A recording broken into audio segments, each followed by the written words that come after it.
আসসালামু আলাইকুম রহমতুল্লাহি বারাকাতু। যে এই জিনিসটা আমার মার কাছ থেকে আমি শিখেছি। তো ছোটবেলায় দেখতাম অনেক, তো এখন নিজেই করতেছি। এই যে ভাতের ভিতরে আমি কি দিয়েছি, এই যে নিচেই অবশ্যই সাবধানে উঠাতে হবে। এই জিনিসটা ফলো করলে গ্যাস বেঁচে যাবে এবং কাজ যদি কিছু কমে তাহলে তো বুঝেনি কতটা ভালো।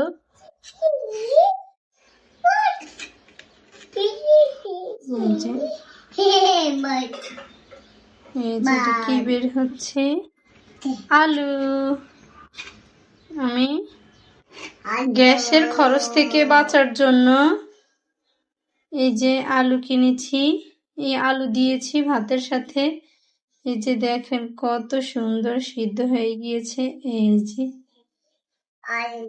এই যে এই যে শলার ভিতরে দিয়েছি।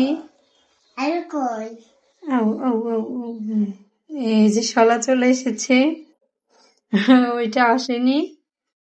তো বাকি আরো দুইটা দিয়েছিলাম আর কি। এই যে একটা এসেছে।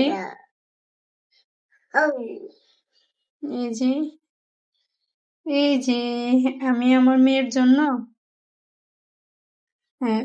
আলু সিদ্ধ দিয়েছিলাম, তো ওর সাথে আরেকটা ডিমও দিয়েছি।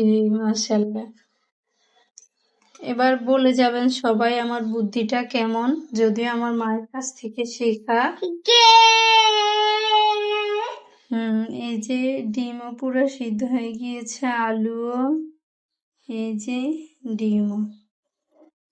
তো আমার এই বুদ্ধিটা কেমন লেগেছে অবশ্যই কমেন্টে জানাবেন। সবাই ভালো থাকবেন। আল্লাহ হাফেজ।